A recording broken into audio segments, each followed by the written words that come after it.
بسم اللہ الرحمن الرحیم۔ السلام علیکم پاکستانیوں۔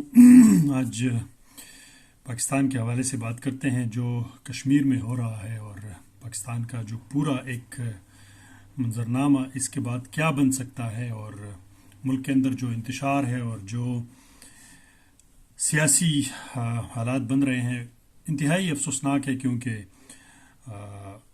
ایون دیار غیر میں بیٹھ کر بھی ہمیں تکلیف ہوتی ہے اپنے ملک کو دیکھ کر کہ وہاں پہ کس طرح کے حالات ہیں اور کیوں ہو رہا ہے۔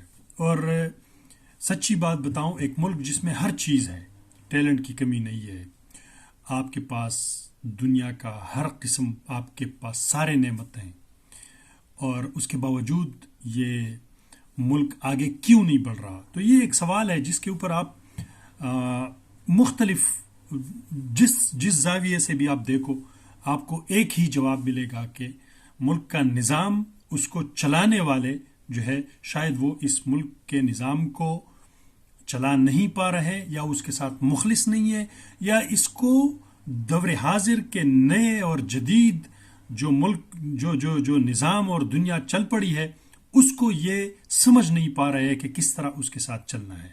مجھے تو زیادہ تر یہ بات جو ان کی انکمپیٹنسی ہے اور ان کی جو نالائقی ہے، اس مجھے تو یہ لگ رہا ہے۔ وہ آپ دیکھ رہے ہیں پنجاب اور ادھر شہباز شریف کے وہ چھوٹے چھوٹے وہ مداریوں کی طرح بیانات، ہم اس کے ساتھ مل کر معیشت ٹھیک کریں گے، اس کے ساتھ کریں گے۔ یہ اس بات کی عکاسی ہے کہ ان لوگوں کو سمجھ نہیں ہے کہ اب دنیا کہاں چلی گئی ہے۔ یہ آپ سیم پنجاب کو دیکھیں، وہاں وائی فائی دیں گے، یہ کریں گے، پھر وہاں سے کسی دوسرے اسکول سے لیپ ٹاپ اٹھا کر وہاں بٹھا کر ویڈیو بنا کر چیزیں۔ اب وہ دنیا وہ ٹائم نہیں رہا 90s کا۔ یہ ابھی تک اتنے یہ مطلب میں اس کو کیسے آپ کہوں، اب میں کہوں گا کہ یہ جاہلیت پن دیکھو، تو اس میں اب ان کے آس پاس جو مشیر لوگ ہیں وہ بھی نالائق ہیں نا، وہ کم سے کم بتاتے۔ وہ کون ہے؟ وہ ایک ٹیلر عورت تھی، ہنا پرویز ہے، پتہ نہیں کہ، بٹ دوسری وہ کچھ ویسے ہی وہ ماڈل کی طرح آگے پیچھے۔ یہ اس قسم کے مشیر ہیں، لوگ ہیں آگے پہ۔ دوسری وہ روز لوگوں کو وہ گالیاں دے رہی ہے، عظمیٰ بخاری ہے، پتہ نہیں۔ تو یہ اس قسم کے مشیر ہوں تو پھر اب آپ دیکھیں، اگر مریم نواز اگر خود اتنی اس چیز کو سمجھ نہیں پا رہی، کم سے کم ایسے مشیر ہونے چاہیے تھے، ایسے ٹیلنٹڈ لوگ کم سے کم اس نظام کو چلاتے۔ کیوں؟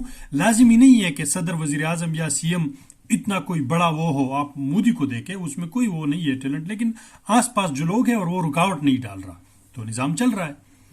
اس حوالے سے میں آپ کو بتاؤں کہ کیوں اس طرح ہو رہا ہے۔ آپ دیکھیں، میں یہ جو جماعت اسلامی کے سینیٹر مشتاق صاحب کا ایک انٹرویو دیکھ رہا تھا کل، تو اس میں اس نے تھوڑا سا وہ آپ کے ملک کا جو میں چھوٹا سا ایک خاکہ اس نے پیش کیا ہے 2-4 لفظوں میں، اور وہ یہ ہے کہ جو ججز کے لاکھوں میں تنخواہیں ہیں، تو ججز نے یہ قانون پاس کیا ہے کہ یہ تنخواہیں ہمارے اس کے بعد بھی ہمارا پینشن بھی اتنا ہی ہوگا۔ یہ مطلب یہ تباہی دیکھو اس غریب ملک کی۔ اور وہ ججز کا نظام جہاں پہ 60 کے 70,000 کیسز پڑے ہیں، پتہ نہیں کون آئے گا اس کو حل کرے گا۔ دیوانہ کیسز، لوگ مر چکے ہیں، جیلوں میں سڑ رہے ہیں، ادھر ادھر زمینوں کے دیوانہ کیسز ہیں، اور ان کے لاکھوں کی تنخواہیں دیکھو۔ مطلب یہ کس طرح یہ کرتے ہیں؟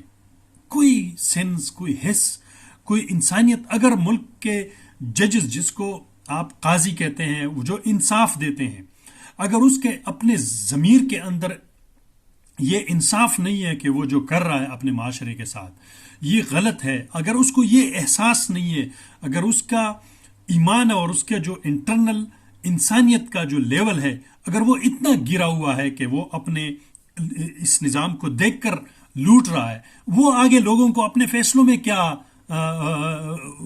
وہ جو ہے نا انصاف دے گا؟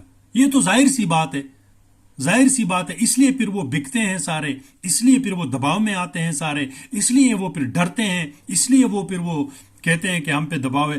اگر آپ ٹھیک ہوتے، آپ درست ہوتے، آپ اپنے مقصد اور اپنے مشن کے ساتھ آپ سچے اور ایماندار ہوتے، تو آپ کسی سے نہ ڈرتے۔ آپ پہ کوئی دباؤ کس چیز سے بڑھتا ہے؟ دباؤ اس چیز سے بڑھتا ہے کہ آپ کا کوئی بلیک فائل ہے، کوئی آپ نے کوئی کام کیا ہے، کوئی چیز ہے، مطلب کرپشن ہے۔ باقی یہ ٹارچر فیملیز وغیرہ یہ دنیا میں ہر جگہ پہ ہوتے رہے ہیں اور لوگ اٹھ کھڑے ہوئے ہیں. تو آپ کیوں ڈرتے ہیں, دباؤ میں آتے ہیں؟ اس کا مطلب ہے کہ آپ کے کچھ کرتوت ہیں جس کو وہ کنٹرول کر رہے ہیں. تو یہ ایک آپ حیران ہو جاؤ گے. اب آگے دیکھیں کہ ابھی پینشن بڑھایا گیا ہے لوگوں کا. تو جو غریب بندہ ہے, جو 20,000 اس کا منیمم اجرت ہے, جو تنخواہ ہے, اس کے تنخواہ میں 2-3 ہزار روپیہ اضافہ ہو چکا ہے, جو کچھ بھی نہیں ہے, کیونکہ انفلیشن 300% چلا گیا ہے. آپ کا ڈالر 100 پلس تھا, 170 تھا, آج وہ ڈالر 300 کے آس پاس ہے. تو کم سے کم ڈبل ٹائم آپ کا, اگر آپ کا تنخواہ 20 تھا تو چیزوں کو خریدنے کے لیے ابھی آپ کو 40,000 چاہیے. یہ میں کم سے کم بات بتا رہا ہوں. کیوں؟ جب یونٹ بجلی کا 14, 15, 16 روپے میں تھا اور آج 75 میں ہے, تو کم سے کم آپ کو 4 ٹائم یا 5 ٹائم آپ کے اخراجات زیادہ ہو چکے ہیں. تو اس لیے آپ کو, آپ کی تنخواہ اگر ٹرپل ٹائم بھی زیادہ ہو جائے, 60,000 پہ بھی چلا جائے ایک عام بندے کا, تو وہ اپنے اخراجات پورے نہیں کر سکتے, کیونکہ اس کا ایک بل صرف 20,000 اور 15,000 آتا ہے. تو یہ دیکھیں. اور جو ریٹائرڈ ججز ہیں ان کی تنخواہوں میں کتنا اضافہ ہوا ہے, 1,50,000, 1,70,000. یہ صرف اضافہ ہوا ہے. آپ اندازہ لگائیں, اگر 20,000 کے پیچھے 3,000 اضافہ ہوتا ہے, تقریباً 7 کا ریشو ہے. تو اس کا مطلب یہ ہے کہ اگر 1,50,000 اس کے تنخواہ میں اضافہ ہے, تو آپ اس کو 7 سے ضرب دے دیں, 7 سے ضرب دے دیں تو یہ 12-13 لاکھ روپے بن جاتا ہے. جو 7 کا اور 7 میں یہ ملا کر 14-15 لاکھ روپیہ ان کے صرف پینشنز ہیں. خدا کے بندو, صرف پینشن ہے. یہ آپ سوچ سکتے ہیں کہاں پہ ہم کھڑے ہیں. اس لیے میں سمجھتا ہوں نظام آئین پاکستان کے اندر جو بھی ہے وہ ٹھیک ہے, درست ہے, لیکن اس کو چلانے والے وہ اس ملک کے ساتھ مخلص نہیں ہیں. وہ اس نظام اور اس سسٹم کو سمجھ نہیں پا رہے ہیں. اب آپ کشمیر کو دیکھیں کیا ہو رہا ہے. بجلیوں کے بل آسمانوں پہ چلے گئے ہیں, لیکن آپ کے ملک کے اندر جتنے بھی بڑے بڑے جج ہیں, یہ ہے وہ ہے, بیوروکریسی ہے, اسٹیبلشمنٹ, ان کے گھروں میں فری بجلی ہے, بجلی فری ہے, اور وہ بھی کوئی تعداد نہیں ہے. اس طرح تیل کا دیکھیں, ہزاروں لاکھوں کروڑوں کی گاڑیاں کشمیر میں, لوگ کہتے ہیں کہ یہاں پہ ایک ایک گاڑی کی قیمت ایک ایک بندے کی 20 کروڑ اور 40 کروڑ تک چلی گئی. تو ہمارا مطلب یہ کیا مسئلہ ہے. بجلی وہاں سے آتا, اگر وہ ان کو سبسڈی دینا ہے. یار آپ خود سوچیں, دل خون کے آنسو ہو رہا ہے کہ آپ اب وہ بیچارے پولیس والے وہ مر رہے ہیں, ان کو گرائے جا رہے ہیں. مجھے تو بہت افسوس ہوا اس چیز پر. کیوں؟ یہ ہمارے ملک کے ہی بچے ہیں, یہ آپ کے ہی بھائی لوگ ہیں. ان کو مارنے سے کچھ نہیں ہوتا, آپ اس بات کو سمجھیں. پولیس والے کو مارنے سے, مروانے سے کچھ نہیں ہوتا میرے بھائی. ایک عام کنسٹیبل سے, جو آپ کے ایف سی کا ہو, آرمی کا ہو, پولیس کا ہو, ان کو مارنے سے, ان کے ساتھ لڑنے سے, ان کے ساتھ جھگڑنے سے کچھ نہیں ہوگا. یہ بات آپ سمجھیں. اس لیے تحمل سے کام لے کر اپنے احتجاج کو پرامن رکھنا چاہیے. بیٹھنا نہیں ہے, احتجاج کرنا چاہیے, لیکن پرامن, کیونکہ ان کے جو بڑے بیٹے ہیں ان کو یہ تپش اور یہ گرمی پہنچنی چاہیے. آپ عام بندے کو مروا کر, کسی پولیس والے کو جس کی 30-25 ہزار تنخواہ ہے, اپنے گھر والے کو پال رہا ہے, اس کو مار کر اس کے بچے یتیم یسیر بن کر کیا آپ حاصل کریں گے؟ ہم کچھ نہیں حاصل ہوگا, الٹا آپ کو مسئلہ ہوگا. وہ آپ کا ہی بچہ ہے, آپ کے معاشرے میں اس کا وہ ہے. اس لیے میں یہ سمجھتا ہوں کہ تحمل سے کام لینا چاہیے. کشمیر انتہائی سینسیٹیو اور احساس زدہ وہ ہے. اس کا جو پروپیگنڈا عالمی میڈیا اور انڈیا کر رہا ہے وہ سب کو پتہ ہے, جو سوشل میڈیا ادھر ادھر جہاں پہ. اس لیے بہترین کام یہ ہے کہ سر بیٹھ کر, اور جو کمپیٹنٹ لوگ ہیں اس ملک کے, آج عمران خان کا بھی بیان آ گیا کہ جن کو لوگوں نے ووٹ دیا ہے ان کو ملک حوالہ کریں, وہ فیصلے سخت کرے, کمزور کرے, جو مرضی کرے, عوام اس کو ووٹ بعد میں نہ دے, یہ ان کا مسئلہ ہے.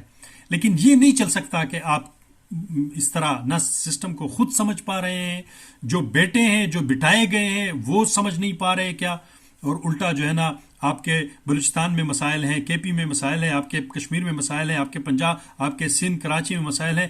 کیوں مسئلہ کیا ہے؟ اس کا مطلب یہ ہے کہ جو لوگ بٹھائے گئے ہیں ان کو لوگ قبول کرنے والے نہیں ہیں. جتنا جلدی اس چیز کو ہم سمجھیں گے، جتنا جلدی یہ احساس ہوگا، اتنا ہی اس ملک اور ریاست کے لیے بہتر ہوگا. کسی بھی اپنے انا سے آگے نکل کر آگے بڑھنا بہت ہی ضروری ہے.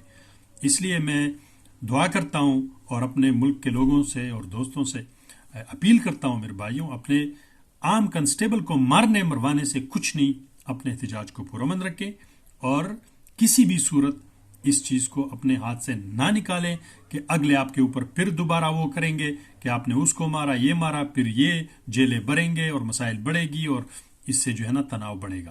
وہ ضرورت نہیں ہے. اس لیے خیال رکھیے گا اور اپنا پرامن احتجاج جاری رکھنا ضروری ہے، جو کسی بھی آزاد ریاست میں کسی بھی آزاد شہری کا حق ہے.